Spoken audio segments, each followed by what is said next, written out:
আশা করি যে সকল অপরাধীরা এবং বাকি রয়েছে যে হত্যাকাণ্ডে যারা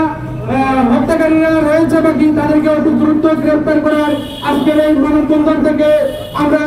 দাবি জানাচ্ছি এবং তাদেরকে সর্বোচ্চ শাস্তি দিয়ে তাদেরকে দৃষ্টান্তমূলক বাংলাদেশে তাদের যে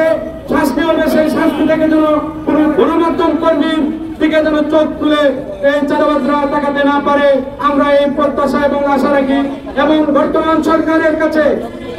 এবং দেশবাসীর কাছে একটি কথা, এখানে যারা আছেন সকলকে একটি কথা স্মরণ করে দিতে চাই, গণমাধ্যম কর্মীর প্রশ্নের পরিপ্রেক্ষিতে কিন্তু শেখ হাসিনার পতন হয়েছিল এবং আমি এই সরকারকেও হুঁশিয়ারি দিয়ে বলতে চাই, যদি আপনারা সংবাদ কর্মীর দিকে যদি অবহেলার দিকে তাকান আপনাদেরও পতন একইভাবে হবে। এটাই আমাদের সংবাদ কর্মীদের প্রত্যাশা এবং এই দেশে সংবাদ কর্মীদের নিরাপত্তা না দিতে পারলে এই সরকারকে বলবো আপনারা আপনাদের ক্ষমতা যুক্ত হয়ে এই দেশ থেকে আপনারা চলে যান, আপনাদের এই দেশের কোনো প্রয়োজন নাই। এই আশা প্রত্যাশা ব্যক্ত রেখে এবং সকল চাঁদাবাজ এবং সন্ত্রাসীদের বিচার চেয়ে আমি আমার